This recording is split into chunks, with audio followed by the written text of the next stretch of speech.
টিকিয়াপাড়া শঙ্করাচার্য আশ্রমে শিবরাত্রি পালন হচ্ছে, কি বলবেন? আমরা সবাই জানি যেটা স্থির, যেটা একদমই দৃঢ়, সেটাই শিব। শিব সেখানেই থাকেন যেখানে আপনার মানসিকতা, আপনার নিশ্চিত মতামত, আপনার দৃঢ়তা, আপনার একগ্রতা, এটাই শিব। জগতের এই কোলাহলের মাঝখানে শিবের কিন্তু বাস নয়। শিবের বাস কিন্তু যেখানে সবকিছু ত্যাগ, যেখান থেকে আপনি সবকিছু ছেড়ে সংসারের সমস্ত জাগতিক শক্তি থেকে বেরিয়ে যাবেন, সেখান থেকে শিবের শুরু।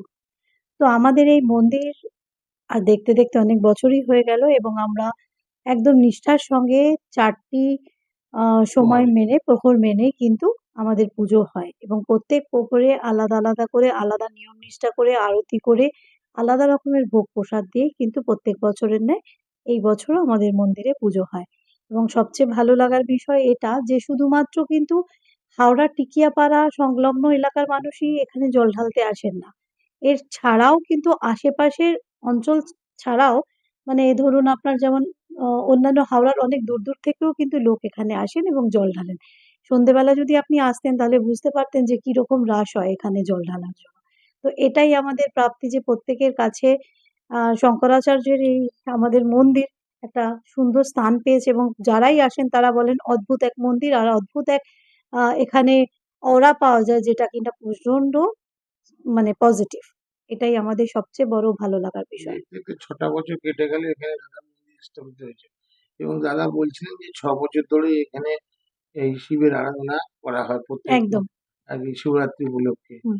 আহ, মানে কত লোকে মোটামুটি সমাগম হয় এবং সারাত্রি পুজো করে ভোর ভোর রাতে ভোগ দেখুন, প্রসাদ। সত্যি কথা বলতে কি, আমরা ওভাবে তো গুনি না, কিন্তু এটা বলতে পারি যে প্রথম দুটো প্রহর একদম ভিড়, মানে লাইন দিয়ে জল ঢালে লোকে।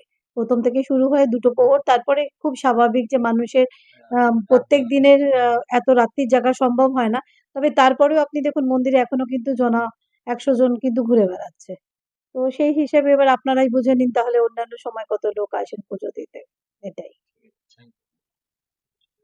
আপনাদের কাছে এটা একটা বিশেষ গুরুত্বপূর্ণ দিন, যেহেতু মহাশিবরাত্রি মানে আমাদের মধ্যে একটা বিশেষ ধারণা আছে, এবং সেটা শাস্ত্রের মধ্যে তার সত্যতা আছে, যেহেতু আজকের দিনটাকে শিব পার্বতীর বিবাহ দিবস বলে হিসাবে পালন হয়। এছাড়াও যারা আমরা জ্যোতিষ তন্ত্র তো প্রফেশনের সাথে যুক্ত, বিশেষ করে যারা আমরা তন্ত্রবিদ বা তন্ত্র সাধনায় যারা আমরা যুক্ত, তাদের জন্য এই দিনটা খুবই গুরুত্বপূর্ণ। কারণ কারণ হচ্ছে আমরা জানি তন্ত্রের স্রষ্টা তিনি হচ্ছেন ভগবান শিব।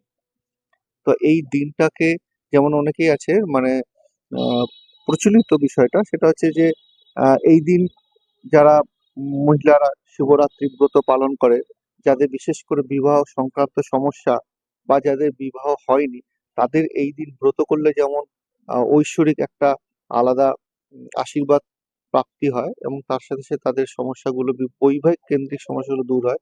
ঠিক সেরকম আমাদের আজকের দিনে জপ তপ করলে বিভিন্ন সুখ শান্তি সমৃদ্ধির ক্ষেত্রে আমরা অগ্রগতি হই, এবং যারা তন্ত্রবিদ তাদের জন্য এই দিনটি খুব সাধনার জন্য খুবই উপযুক্ত দিন, যার মাধ্যমে সাধনা কিছুটা স্টেপ এগিয়ে যাওয়া যায়। এই যে আপনি বলছেন তন্ত্র সাধক শিব, হুম। কিন্তু কালী সাধকের দিন তো না, তন্ত্র হয়। তন্ত্র সাধক শিব না, তন্ত্রের স্রষ্টা শিব। শিব, অর্থাৎ আজকে যারা তন্ত্রবিদ বা তন্ত্র শব্দ বা তন্ত্র নিয়ে যারা প্রফেশন বা যারা তান্ত্রিক সাধনায় লিপ্ত, তাদের যিনি শিবের আরাধনা। স্রষ্টা তিনি হচ্ছেন ভগবান শিব। কিন্তু কালী সাধকের দ্বারাও তো তন্ত্র সাধক হয়। ব্যাপারটা হচ্ছে যে আপনাকে তাহলে বুঝতে হবে, শিব হচ্ছে তন্ত্রের স্রষ্টা। শিবের মুখে নিঃসৃত যে বাণী কাকে শুনিয়েছিলেন? মা পার্বতীকে শুনিয়েছিলেন। তো মা পার্বতী অর্থাৎ শিব এবং প্রকৃতি অর্থাৎ শক্তি, অর্থাৎ শিব শক্তি। তো সেইখান থেকে যে তন্ত্রের যে সৃষ্টি, তো মা কালী কার রূপ? সেই তো শক্তিরই রূপ। অর্থাৎ শিবই স্রষ্টা, তার মুখের নিঃসৃত যে বাণী সেটাই তন্ত্ররূপে মা পার্বতীকে শোনানো হয়। পরবর্তীকালে মা পার্বতীর থেকে ধীরে ধীরে এটা আহ তার ব্যাপ্তি হয় এবং তন্ত্র সাধনা একটা রূপ নেয়। এই ৪টে প্রহরে যে শিবরাত্রিটা হচ্ছে, এর ব্যাখ্যাটা কি হবে? ৪টে প্রহর বলতে শিবের দেখুন, এটা একটা পৌরাণিক মতে আমাদের ৪টে প্রহরে ৪ ভাবে, যেমন প্রথমে দুধ দিয়ে বাবার অভিষেক হবে, তারপর দই দিয়ে অভিষেক হবে, তারপর মধু দিয়ে অভিষেক হবে, তারপর ঘি দিয়ে অভিষেক হবে, এগুলো এক একটা স্টেপ। তো এটা একটা স্টেপ, শাস্ত্রীয় মতে তার অনেক বড় ব্যাখ্যা আছে, যেটা এই মুহূর্তে ওইভাবে বলা সম্ভব না, কিন্তু এটুকু বলতে পারি 4টে প্রহরে 4টে মানে তিথি নক্ষত্র অনুযায়ী, লগ্ন অনুযায়ী, সময় অনুযায়ী আমাদের এই 4টে প্রহরকে হচ্ছে মানে আমরা পালন করি। এবং তার প্রত্যেকটা প্রহরে আলাদা আলাদা হচ্ছে ব্যাখ্যা আছে। ব্যাখ্যা আছে, এবং তার সাথে সাথে সামগ্রী, যেটা বাবার অভিষেকের সামগ্রীরও একটা আম, বিধি আছে, যে বিধিতে করলে ঠিক সেই সময় সেইটা করলে হচ্ছে, যেমন আমাদের 24 ঘন্টাকে দিনকেও আমরা কিন্তু 12 মাস 6টা ঋতুতে ভাগ করা হয়। ঠিক সেরকমই আর শিব চতুর্দশীর মধ্যে 4টে প্রহরকে বিশেষ করে গুরুত্ব দেওয়া হয়। তার অনেক গুণাগুণ আছে, যেটাতে আমাদের মানব জীবনে এবং যারা সাধক তাদের কাছে অনেক আপনাদের উপযোগী। এই যে এখানে মন্দির প্রতিষ্ঠা হওয়ার পরে কত বছর ধরে এখানে হচ্ছে? 2020 সালে প্রতিষ্ঠিত হয়েছিল, 2026 সাল, 6 বছর চলছে। চলছে। এইরকম নতুন নতুন আপডেট দেখার জন্য বেঙ্গল ন্যাশনাল টিভিকে ফলো, লাইক, সাবস্ক্রাইব, শেয়ার করুন। প্রিয় দর্শক বন্ধুরা, আমাদের চ্যানেলের পাশে থাকুন।